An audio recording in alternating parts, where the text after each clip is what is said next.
take me back to 92, 93. Like, what's your situation, and why did you volunteer to go overseas? I volunteered to go as I thought it was the right thing to do. At the time I was married, had 3 small children, and it was a tough decision. The first rotation went out, and I wanted to be part of that, but due to the family matters, I had to stay at home and sign up for the second rotation out, which kind of worked out good for me because I think it was a little bit more, the Army had learned a lot from the first rotation, so we were a little bit more prepared for our rotation than they were for theirs. I left Calgary in January 1993. My kids were 8 years old, 5 years old, and 3 years old. And we got to Kapyong Barracks, and we started our workup training there. And they realized that in the middle of winter, and we were heading to Croatia in the middle of summer, that it probably wouldn't be getting the full effect of the training, so they decided to send us down to Fort Ord, California for a month. And we hopped on a plane and headed out there. And we hit the ground literally running there. Like, I don't think we had any transport at all. So we ran, walked everywhere out to the ranges. If we didn't run or walk, we got into like a cattle car, and pretty much literally a cattle car, and they drove us out in that. I do remember running out to one of the ranges, and one of the American drivers in an ML stops and in a really thick southern accent told us that if Canada couldn't afford vehicles, that he would be willing to drive us. So it was with a, I don't know, lightheartedness, we told him that it was actually part of our training to run everywhere or walk everywhere. So. Can I just take you back? You said it was a tough decision to go. What made it a tough decision for you to go overseas? Leaving my kids. I think my marriage is on the rocks already. So I told my wife, I said, well, this is either going to make us or break us, and it broke us. So leaving my kids was the toughest decision. I already knew my marriage was pretty much over, so yeah, I didn't realize how tough it was going to be on my kids, though. So that was probably the toughest part of that whole deployment for me, was coming back to quite the mess. I think I came home, I got home on October 16th, and I was a single parent of 3 kids by October 30th. It was that quick. And for my kids, it weighed on them throughout their whole life. Like, their mother was not there, and I probably wasn't the best parent. Being a soldier, I used to line them up at night, and tallest to shortest, check their hands and make sure they'd brush their teeth before they went off to bed. So they had a tough go of it. And I'm assuming you were probably rare amongst the reservists that you had a family. Yeah. Most guys would be single. Well, I was one of the older guys too. I was considered pretty old at the time. I was 28 years old. And I remember, in Camp Ballum, we were moving down to Sector West, and I was in charge. I was Master Corporal at the time. I was put in charge of shipping the barrack boxes back to Canada. So prepping all the barrack boxes, and Jim DeCoste was my boss, and he thought it was very interesting that I had kids at my age and I was deployed over here. So we had a couple of conversations about how my kids were handling everything, and of course being over there I didn't know how they were handling everything. But yeah, we had quite the conversation about my kids. He was really interested in that, and a lot of the local people in Pakrac, Croatia, you know, found out I had kids, and they were pretty interested in that too. So as you're doing your workup training, are you able to maintain your focus on what you're doing, or was the family a big distraction at that point? There was times, yeah, there was a distraction. Financial matters came into play, you know, so I thought I had all the finances worked out, but of course, you know, we were training in Winnipeg, and there would be times that I would rent a car or jump in with a carpool with a whole bunch of other guys, and we'd drive back on a Friday night and make it into Calgary at, you know, 2 or 3 in the morning, spend Saturday with my kids, and hop back in the car Sunday and make it back to Winnipeg for Monday morning PT. So we did that probably about 7 or 8 times over the course of the training. And there was a time where I had to get wisdom teeth pulled out, so I drove back to Calgary, got my wisdom teeth pulled out, and then drove back to Winnipeg. So, Did you ever think at that time, like, did I make the right decision? Did you have any doubts? No, not at all. It was definitely a sacrifice, you know, afterwards for my country, and I had to this day, I still have no doubts. That was the right decision. So what else did you do for your workup training? What else did we do? We did mostly, not a lot of vehicle training. It was mostly group attacks, section attacks, platoon attacks. Pretty much a lot of defensive training. So a lot of live fire, you know, pretty much the basic infantry stuff. When you look back at it now, how adequate do you think your workup training was for what you actually faced once you got over there? How adequate was it? Wow. Well, I don't think you could ever train enough. You know, I think they trained us as best they could, knowing what we were going into. You know, but it's probably never enough. I mean, we came under artillery fire, and that's pretty much a shock to your system. You know, you have thoughts of what it could be, and when it actually happens, it's totally different than what you were expecting. The first time I come under, well, it wasn't the first time, but it was the closest I got to an artillery barrage would be the first day of the Croatian offensive. I was tasked to go from A Company lines, which was in Civet Rock, to the A Company RQ and pick up some stuff out of our C-can. And so I drove the Otis, and had 2 other people or 3 other people with me, and we pulled into Civet Rock, and it was kind of, I don't know, it was an eye-opener, because I turned down into the RQ lines, and there was C-cans as far as you could see up this road. And at the end of the road was almost like a Swiss chalet house way off in the distance, and our C-can was the 3rd one in from the road. As we were started unloading and pulling stuff out of there, the first artillery rounds impacted just across the road from us. And I'm in charge, I had no clue where any shelter was, so we just sat in the C-can and waited for the shelling to stop. So it lasted probably, I don't know, 10, 15 rounds came in.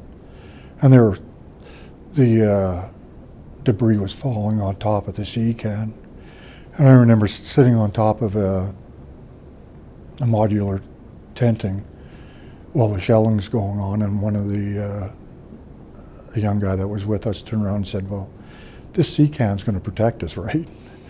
I just laughed and turned the conversation to something else. And once the shelling was over, we got our stuff that we were sent to get, loaded into the Iltis, and went back to our 8 company lines in that first salvo on the Croatian defensive there. I think we got 2 guys injured. They drove just past us just before the artillery came in, and I guess they got hit just outside the gate there and were wounded, and they got sent home. Just going back a bit to your workup training, what were your expectations at the end of it? What did you think you were getting into before you got there? What did you think it would be like? Before the workup training, No, or during work? Well, during work, but before you get to Croatia, what were your expectations about the theater and what it might be like? They had a lot of information coming back from 3 PPCLI that was already over there, and so they were making us well aware of what we were getting into and the potentials. I mean, we did not expect to go into Sector South and be confronted with what we were confronted with. But as far as Sector West went, it was pretty much exactly what they had trained us for and what we were expecting to see. And what were you personally hoping for from this tour? What did you hope to experience going over there, having volunteered? I was hoping, like everybody else, to make a difference, to help people out, and we did that. I think it's safe to say there are people alive today that wouldn't have been if the Canadians weren't deployed over there. So I think that was the biggest thing, was to go over and help people. I had small kids, and to see small kids in that situation was heartbreaking, because the first time I ran into kids was in Pakrat, Croatia, and wow, I just, it ripped my heart open.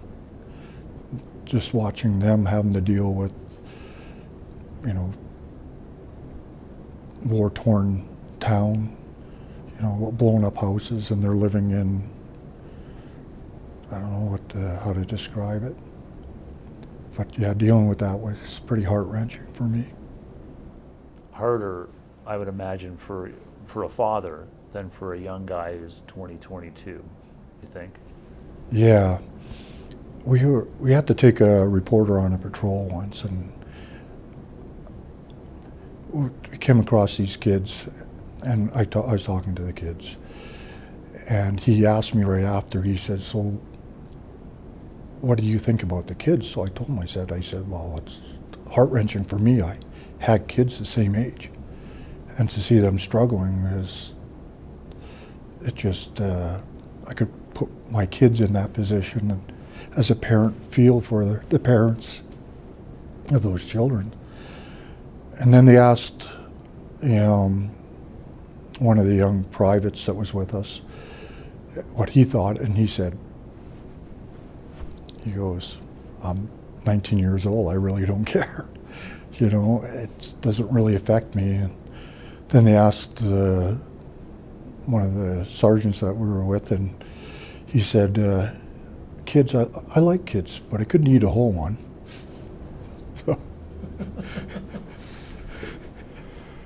What were your when you first got there? You first get to Zagreb, or however you came in. If you came in through Split. We came in through Zagreb. Zagreb. What are your first impressions of the country? Oh, beautiful country. Beautiful country. Until you start heading towards the front line, then it gets pretty serious pretty quick. And you can see the change as you're driving from Zagreb over towards Pakrat. We drove into Darvar, Croatia, and that was normal. It was like a regular, country, beautiful fields, and just nice little quaint towns. And then as we left Darvar and headed towards Pakrat, really quick it got really serious. Really, the buildings were devastated, and not a lot of people around. So yeah, an eye opener real quick. And what did you wind up doing with your section, your platoon? What was your sort of routine? I had our routine. We were right in Packrat, so we'd patrol Packrat proper, and then small enclaves around Packrat, Pico Packrat, Lippic, places like that. We were stationed in an old blown up hospital, and we would do what we call whiskey patrols, which is NILTIS patrol or mounted patrols on the M113s, and a lot of foot patrols up into the Serbian defensive positions and the Croatian defensive positions around the area. And then we'd man checkpoints. Whiskey Charlie 8 was our checkpoint, and we had a couple little skirmishes there, lots of civilian skirmishes, arguments with civilians wanting to cross from one side to the other. And so it was heated quite a bit at that specific checkpoint for us. When you're patrolling, what are you looking for? What are you patrolling for or to do? Well, we're looking for combatants. So we were looking for long rifles. And it seemed like everybody in the town was a policeman, so everybody had a pistol. But any long rifles weren't allowed at the point when we first got there. So we would confiscate RPGs, MG42s, mortars, AK-47s, SKSs, stuff like that. I remember driving one time, me and Doug Chudley were in a Iltis on a whiskey patrol, and we passed an old guy pushing a wheelbarrow in the middle of the night. As we could drive by the wheelbarrow, we look in there, and he's got probably about 4 or 5 105 rounds in this wheelbarrow. Just, stop the Iltis, get out, confiscate the rounds, and take him back to headquarters. But it was just like he would just walk down the road like it was nothing. He waved at us as he went by, and we looked inside, and of course your eyes just bulge out of your head. Holy shit! What are your impressions of the Croats and the Serbs that you met, or any difference between the two? Oh, yeah. A lot. When you were on the Croatian side, it was almost like you're, in a European country, and they didn't really feel anything from the war. As soon as you crossed that line and into the Serb side, it was very depressing. You knew they were been through a conflict. Right? It was pretty devastating in some areas. Did you find over the course of your deployment, did you have any sympathy for one side over the other, or were you neutral?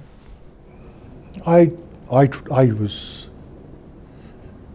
very neutral. I mean, you had, as a UN soldier, you have to be neutral. So I found myself treating it as a business and not trying to put my heart into it.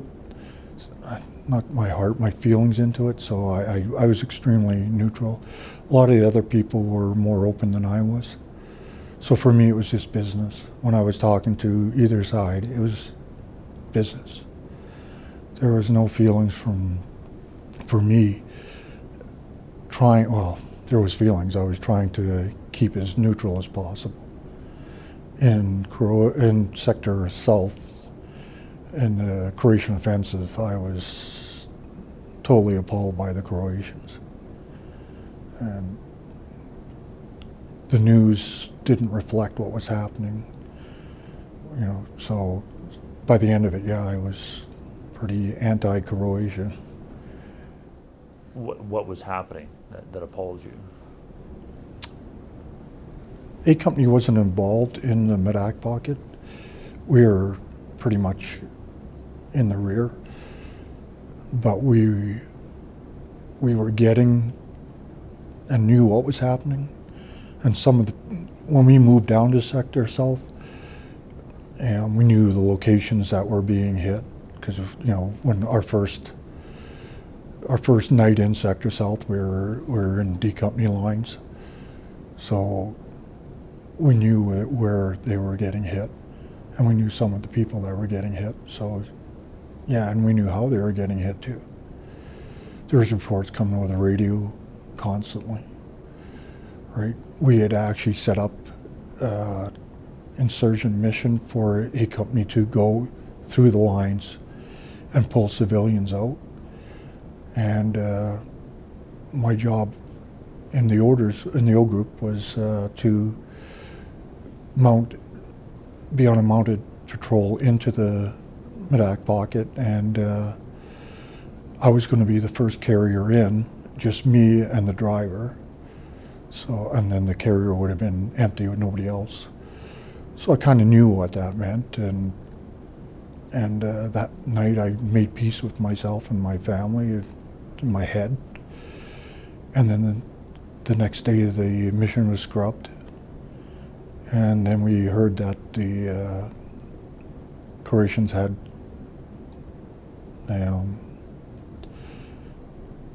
they were ethnic cleansing. And so the euphoria of me feeling like I'm going to live and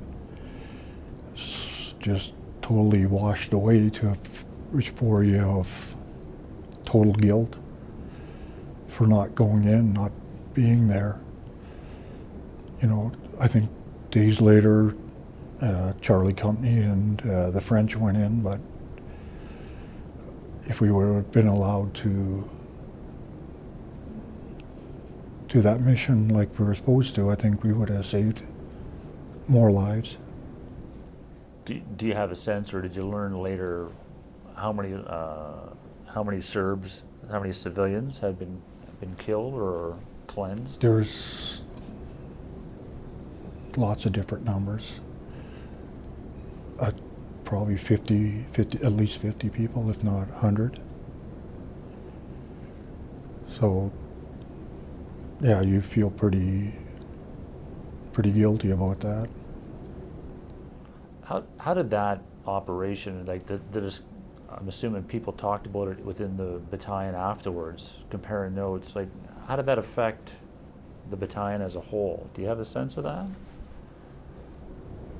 Well, again, Charlie and Delta Company were heavily involved, so I don't think they felt the same way that I felt anyways. Because I'm only speaking from what I feel. Like, I don't think they felt the same way. I think they were heavily involved. They were right up front, and they were witnessing the ethnic cleansing going on. So, from what I understand, there was a great hatred on for the Croatian forces. For me, again, like I said, from my experience, I didn't want anything to do with, I don't know. Yeah, I didn't much like Croatians after that.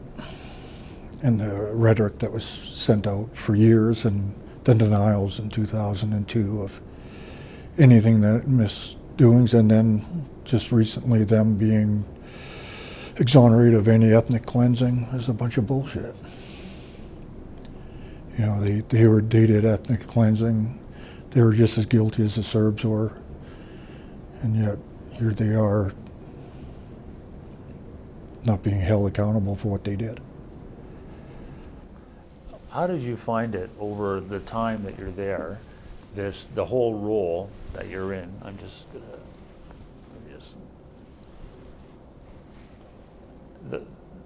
Being in the role of a peacekeeper, what kind of toll does that take over the course of the 6 months? Just being neutral in the middle between these two warring sides. I think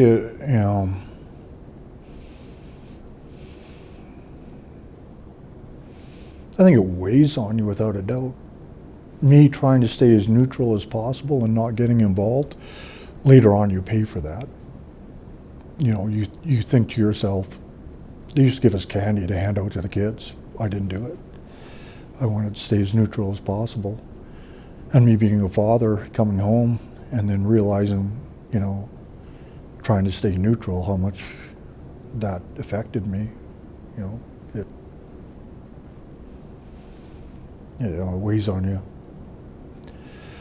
Throughout the course of the mission, I don't know how much peacekeeping we did in Sector South. Right, there was not a lot going on. We were more or less observing, so you've kind of felt like you were wasting your time. As far as the positions we were in, we got shelled. We got some small arms fire in Rodelica, so we reacted to them in a good Canadian military manner, and we carried on. I think Delta and Charlie Company came out with a different perspective than Alpha and Bravo Company did. Right?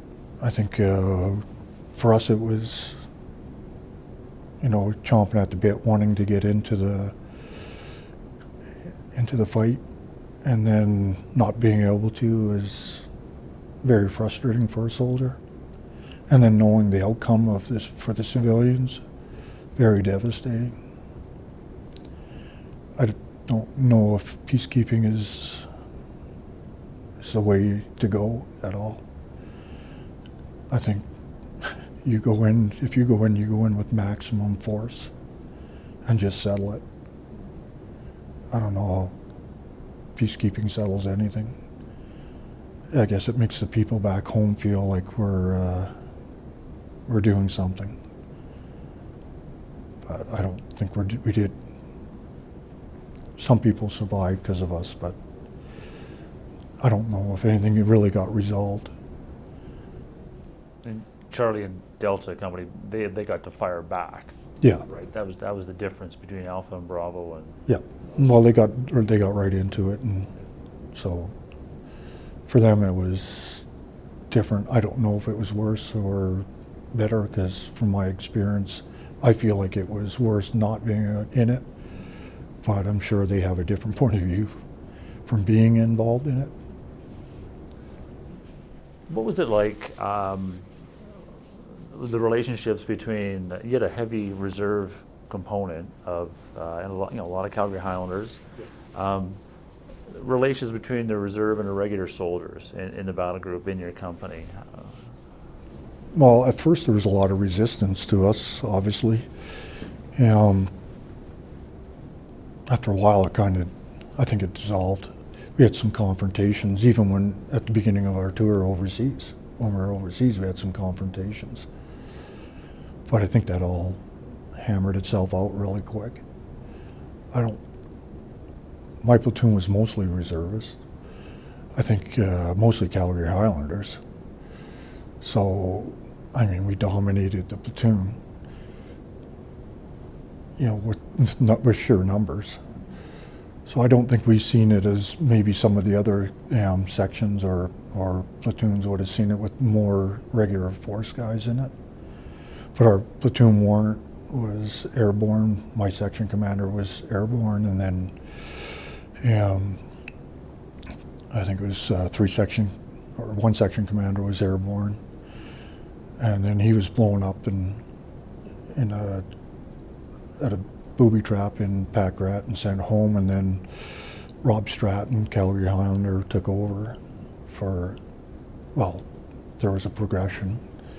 And we've seen more Calgary Highlanders in command positions, so it's pretty neat to see that, to see the reservists stepping up to the plate. And I don't think, from my point of view, it was seamless. I didn't see any difference.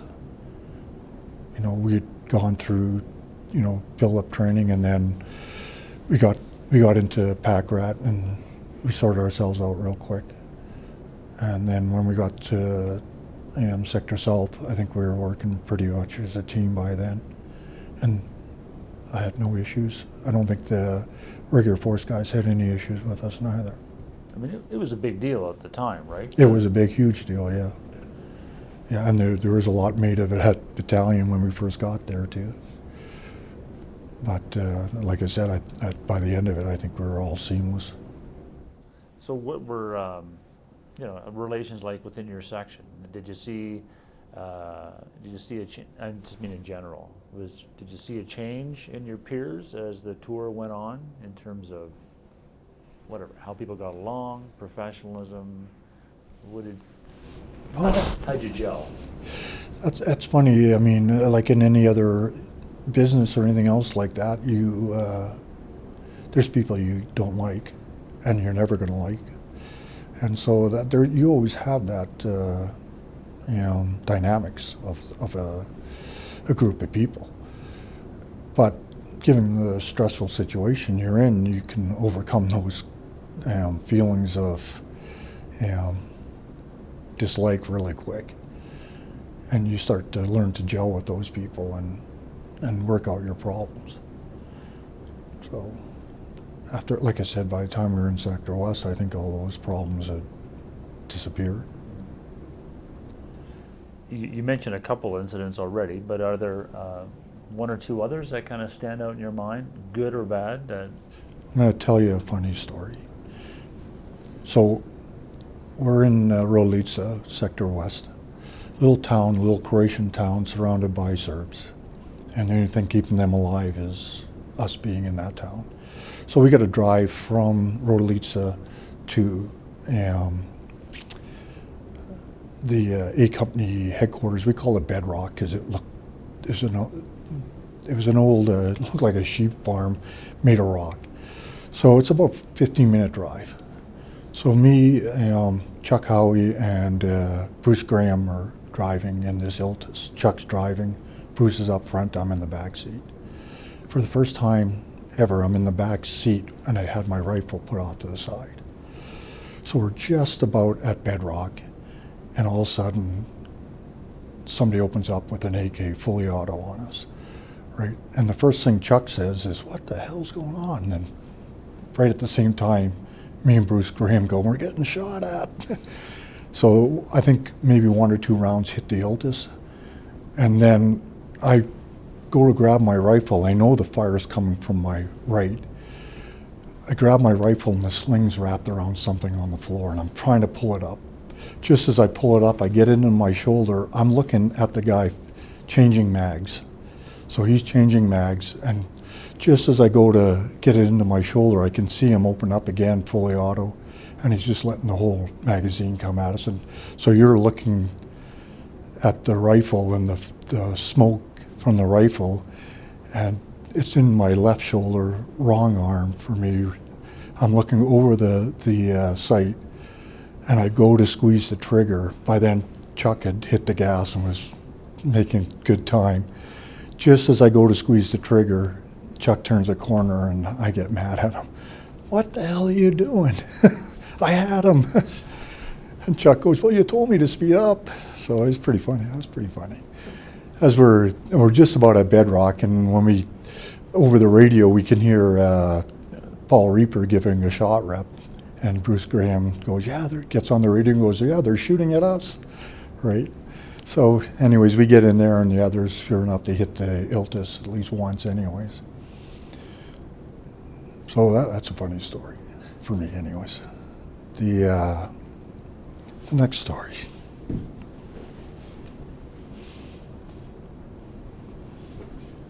It's not so funny. Heading to Rolica, me and Captain Scott Raisler, we get to Rolica, and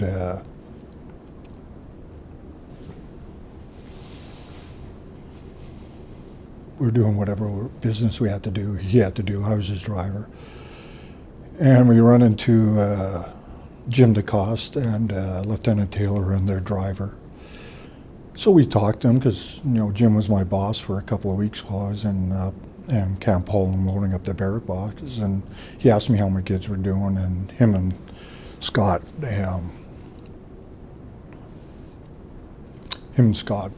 talked a bit. And I talked to Lieutenant Taylor, and we left. They went their way. They turned right, we turned left, and it's a 15-minute ride back to two platoon lines in Rolica. By the time we get back to Rodalitsa, two warrants stand there waiting for us and jump out of the Otis, and Tomb Warrant looks at me and goes, "Simon, Jim's dead." And I go, "What?" He goes, "Jim DeCoste is dead." And I looked at him, I said, "Billy, he's not dead, I just talked to him." And he goes, "No, Simon, he's dead." I go, "No, Billy, seriously, I was just talking to him, like just talking to him right now." And he goes, "No, Simon, he's dead." So it took a little bit to sink in. I didn't know him that well, but you know, as a soldier, just knowing another soldier, it's a little bit heart-wrenching. You know, to know a name on a wall, it's different than looking at the wall and not knowing those names. So yeah, it took a little while to sink in. It took me probably a day to realize that, yeah, he's gone. And that was late in the tour, right? That was 2 weeks before we went home, September 18th. I got home October 11th and then got back to Calgary a week later. And it was funny too, we're getting on the plane heading out of Zagreb. It was an Air Canada flight. And I was one of the first ones up the stairs onto the flight.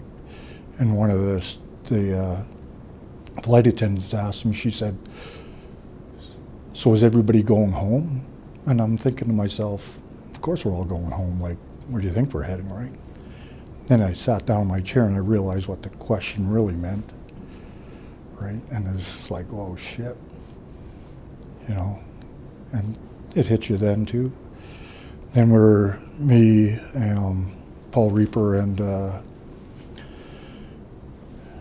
some of the guys were flying from Winnipeg back to Calgary, and we were in our olive drabs with the UN beret on, and the lady in front of us asked us where we were coming from. And it pretty much hit me that nobody knew where we were or what had happened. And pretty much nobody knew that Jim was dead, and other people were dead too. So that was kind of, I don't know, disappointing, a little bit maybe demoralizing, to think that nobody actually really knew except for maybe your family. Can you just, for the sake of this, I mean, I know the answer, but how did Jim die? What happened? Apparently, they went head on with the Serbian army truck. So he was killed, and Lieutenant Taylor was, and the corporal, they were pretty wounded. So they were all sent home. At first, we didn't know if the Lieutenant Taylor was going to make it, but apparently he did. So the other thing to that story too was we didn't find out until we got home was that apparently they were stripped of all their clothing and their weapons. So I don't know if that's true, but that's what we were told. It's flak jackets, uniform. I'm not sure if that's true or what. Pretty much when I got home, it was Mr. Mom really quick. And I didn't have time to even look back and reflect on it for years. Before we move on to sort of coming home, at the time, can we just go back a bit to your family? How were you? This is the early 90s, you know. Today we take it for granted. We can phone, we can email on a daily basis if we really want to, if you know the operational situation allows it. But how were you staying in touch? What were the challenges back then? Well, there was a phone back to Canada, but we'd have to wait in line, and it was in Darvor. So we would, I don't know how often, maybe once or twice a month. I think they gave me more chances because, you know, I had kids, but maybe once or twice a month we'd phone home.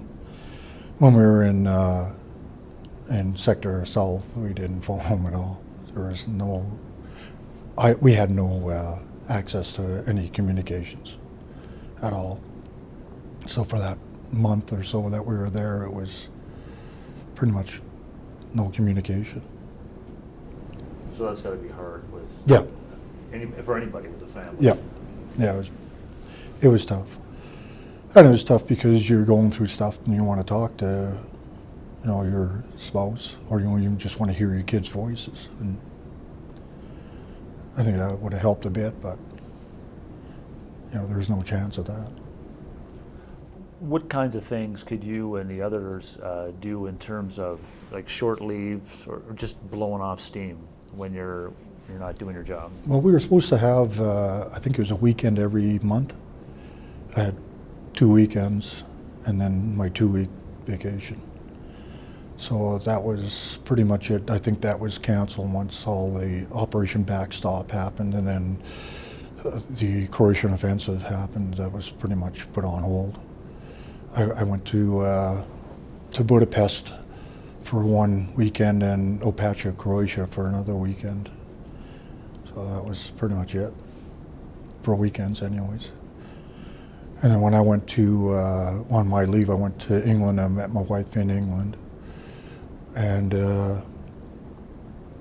by the time I got back, we were heading to Sector South, so I think that was pretty much the last communication I had with her for that time, except for letters or care packages.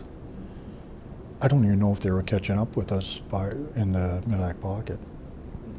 I don't recall getting any packages.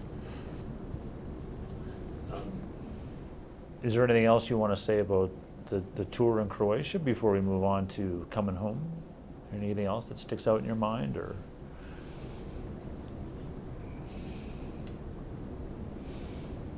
At the my first rotation into Whiskey Charlie 8, which is our checkpoint between the Croatians and the Serbs. It was close as they were together, about 20, 30 feet apart. It wasn't that, it was pretty close. And there was a bar, like right there. And the guy, his name was Perot, who owned this bar.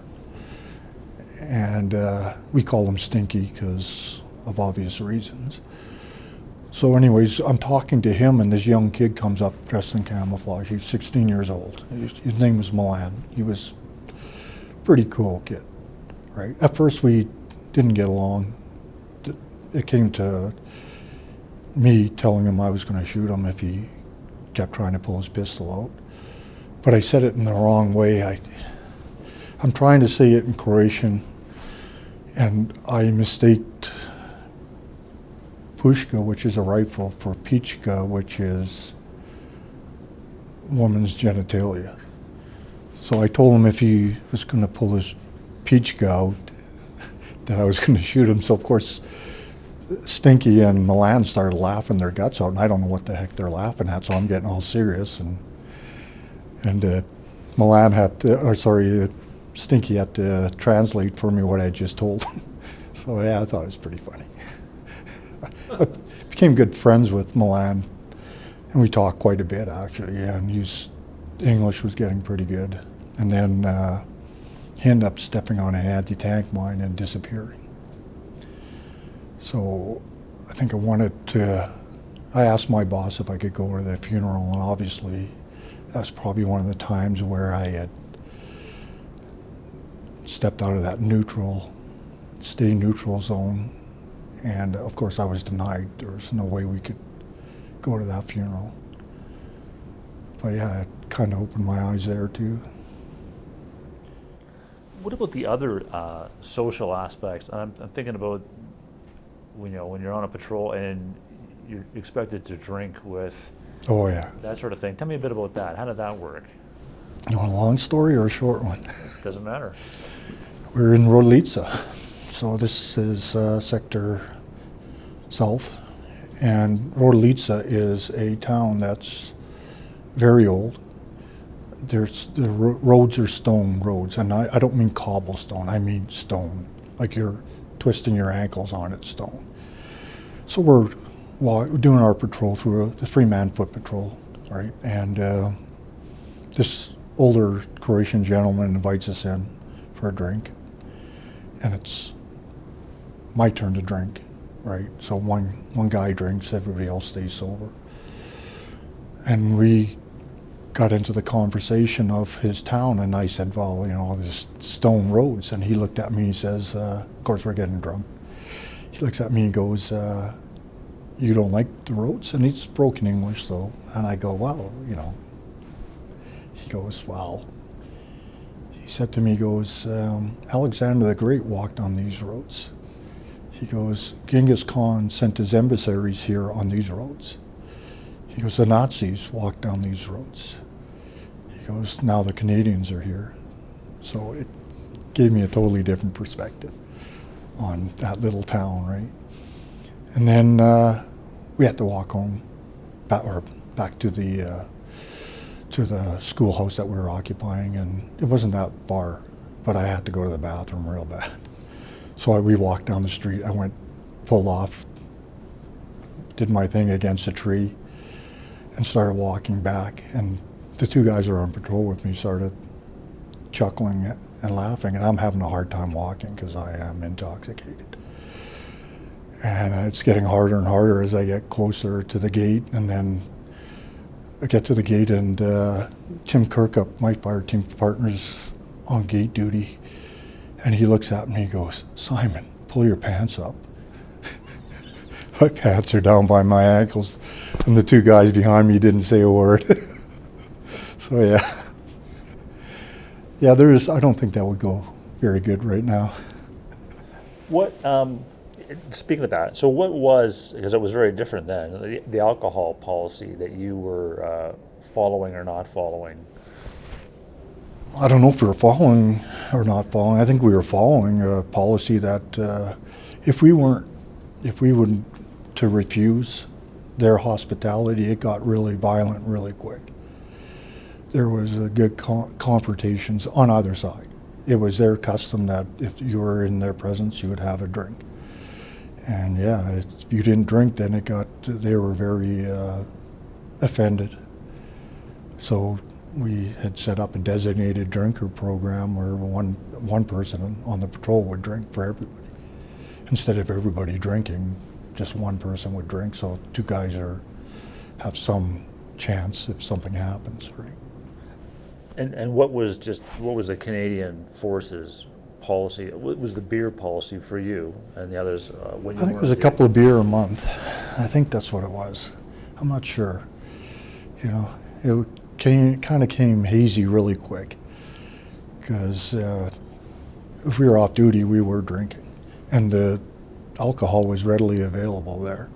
I mean, you could walk down the street and get Slivovitz or Rakia for, I think it was like 1 or 2 Deutschmark. So at $1.80 you could get a 26 or so. I don't know what the policy was, and that sounds kind of weird, but yeah. It was kind of just trying to make things, you know, copacetic with the locals. So by the end of the tour, you're on the brink of going back to Canada. How do you feel that it's gone for you?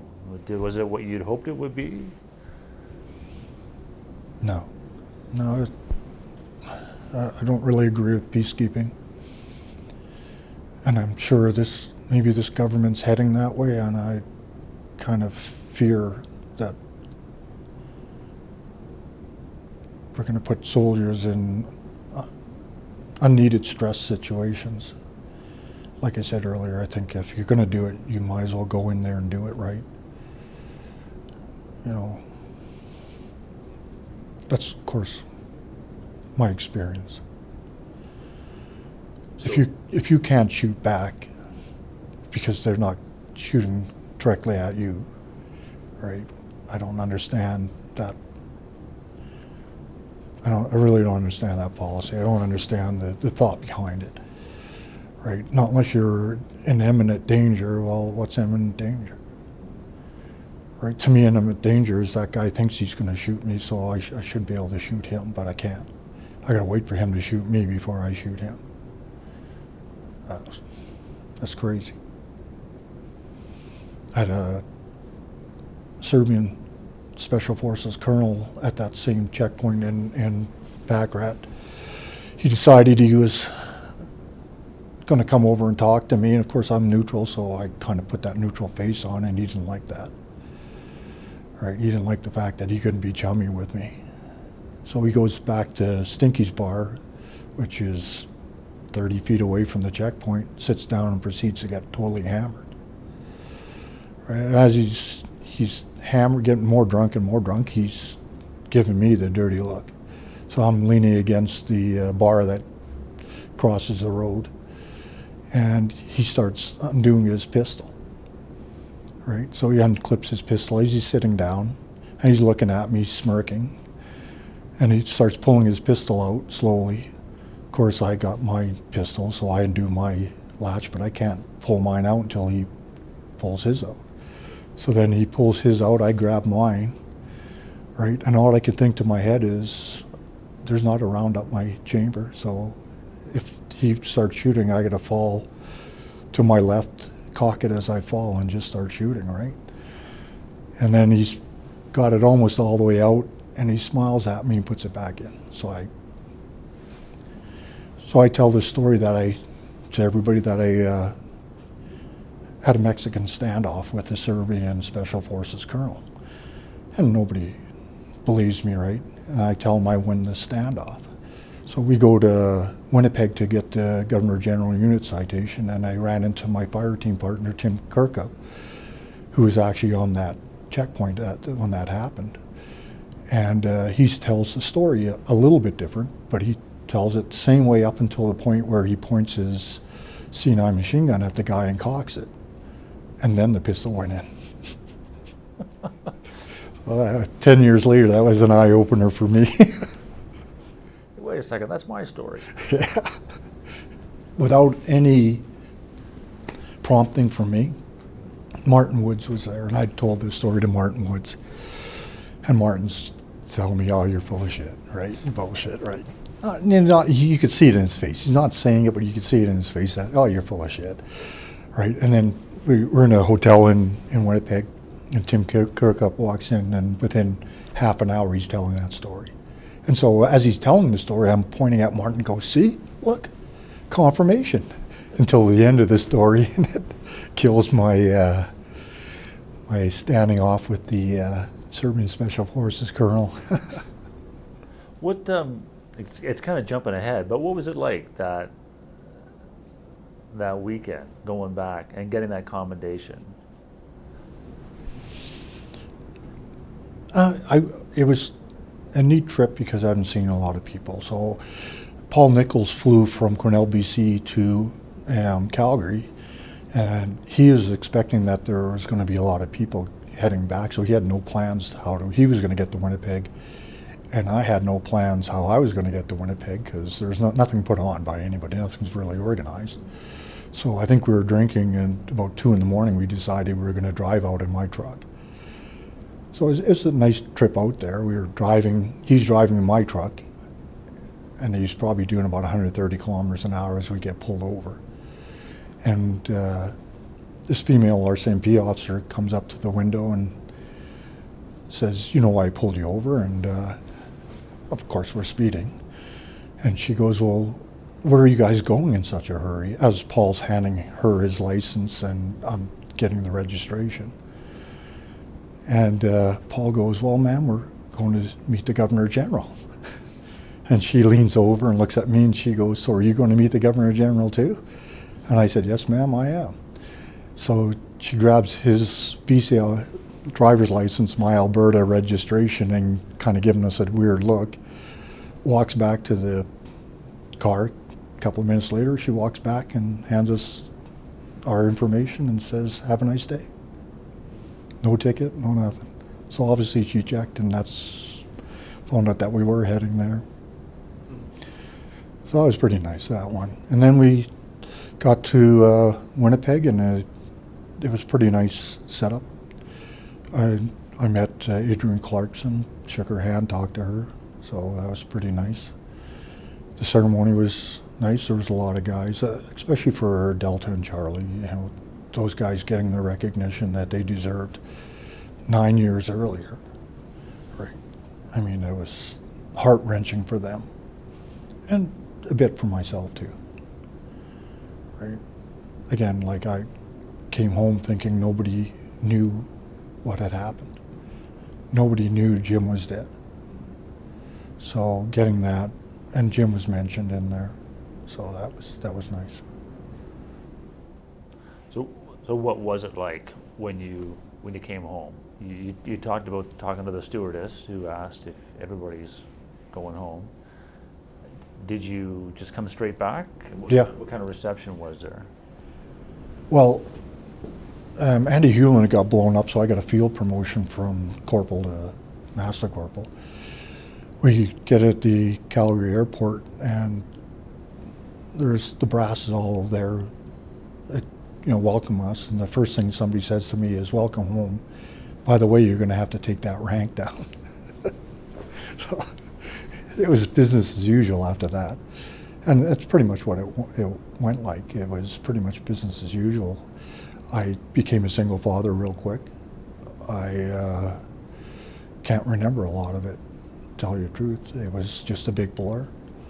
Trying to organize myself into, parenting and getting my kids to school and all that other stuff. Who's going to watch them during the day and when I'm at work? I went almost right back to my civilian job within, I think it was not even a month, and I was back at my civilian job. So then I think we went to the armories on a Wednesday night, and we were told that we were going to get debriefed by a psychologist, a Canadian Forces psychologist.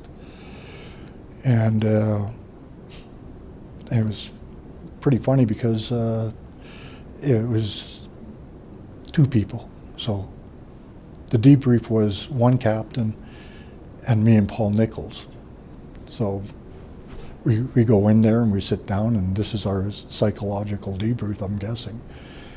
And the guy looks at us and says, "So when you're sitting in church on Sunday morning, does the smell of death overcome you?" And me and Paul looked at each other. It's like, okay, I think we're done here. That was pretty much our psychological debrief. Yeah. How many Highlanders did you go over with? I think there was 30 of us. So did it make a difference? What kind of a difference did it make that you're coming back to a unit that had quite a number of guys had the same experience? Again, for me, is I was the older guy and I had kids, so it wasn't until about 10 years ago that I could actually start hanging out with the guys again, right? So I had other things I had to do. But we do Monday Night Football, and there's still guys that I served overseas with that I go to Monday Night Football, and even guys that were on the rotation before or after me, we do Monday Night Football. On Remembrance Day, we pretty much all get together. We kind of meet up at Mike Starker's grave on Remembrance Day and May 6th and have a beer there. So we're pretty tight. The group fluctuates. You see people that you haven't seen for a long time. Like seen Kelly Parrish for the first time since I don't know when. I seen him on Monday, but there's always the regulars that are there. Chris Tucker, myself, Corey Bardos, Jamie Moreau, Bruce Keane. So there's that op harmony thing is still there. And a lot of those guys went on to different tours, in Bosnia and then in Afghanistan. But we still, hang out together. And every Monday Night Football, if you want to come, we're at the Brew House in Okotoks. People that I've talked to said, I think it's kind of common knowledge, right, that it was probably harder for reservists to come back from those tours in Bosnia and Croatia than for the regular force guys who had the full-time job with the guys in the 1st Battalion or the 2nd Battalion, right? Do you think, knowing the people that you went over with and sort of the various paths they went down, does that sound true for your experience?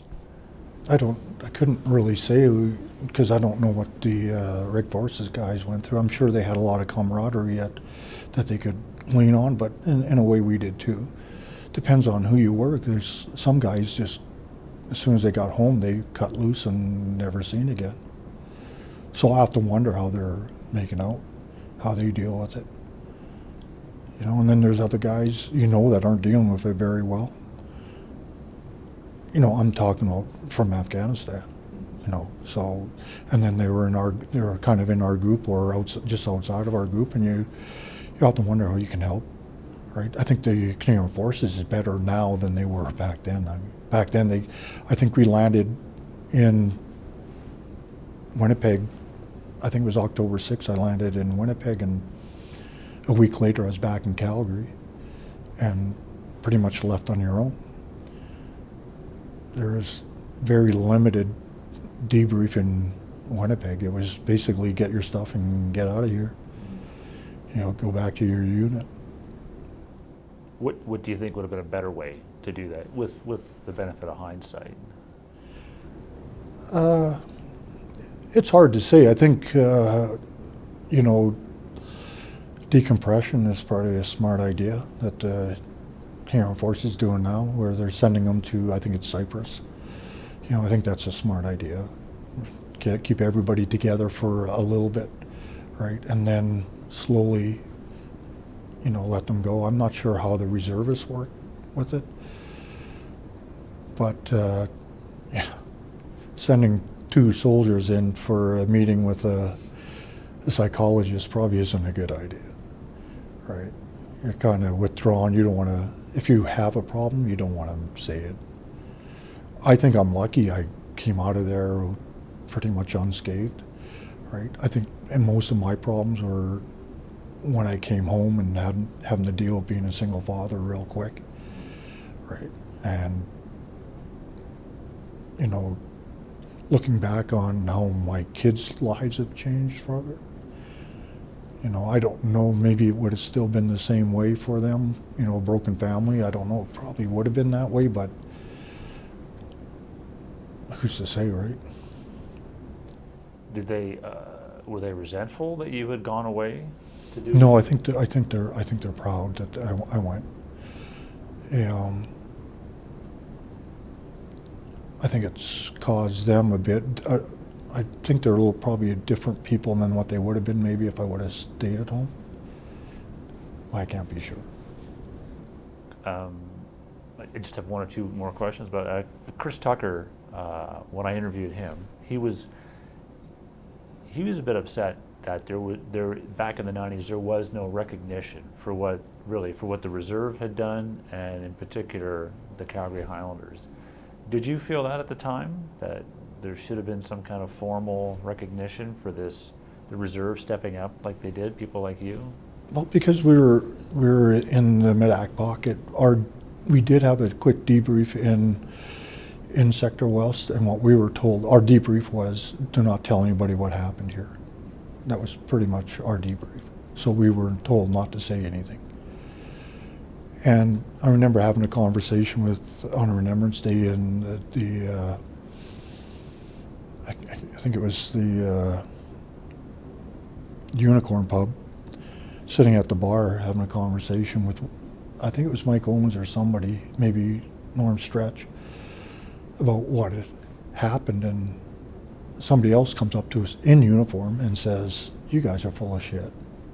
If that would have happened, we would have heard about it. And so, yeah, there was no recognition at all. And it even in the unit, I don't think a lot of people understood what Op Harmony was all about. You know, if you didn't go, it was pretty much wasn't talked about. Or they blew it out the other way, that you killed a whole bunch of people, and so you got either nothing happened or you know you're a killer or whatever. So the last question I have for you is, how do you think that experience 25 years ago affected you, changed you as a person, as a soldier? I wouldn't have traded it for anything in the world. It was at the time it was frustrating, but I learned a lot from it.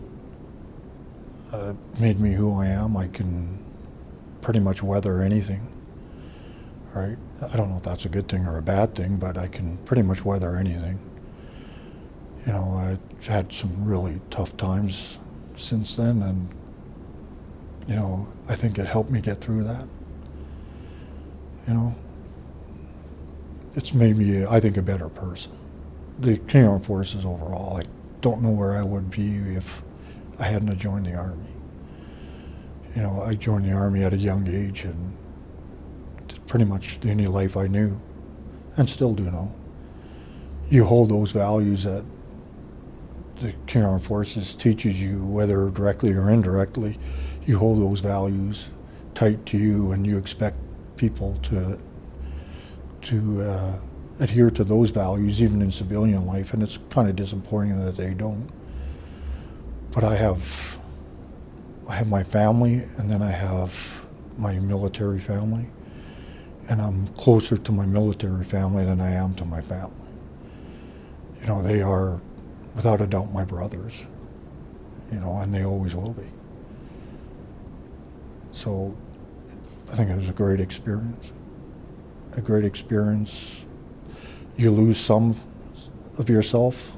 There's nobody that goes overseas, whether it be on a UN peacekeeping mission, but I can't speak for Afghanistan, but I think you don't go over there and come back the same person, right? There's no way you can do that. I don't think anybody does. I think my first and only deployment changed me in good ways, and then in some bad ways. Is there anything that I haven't asked you about, or anything that you want to finish on by saying about your experience? No, I think that's pretty much covered it. Thanks very much. Thank you.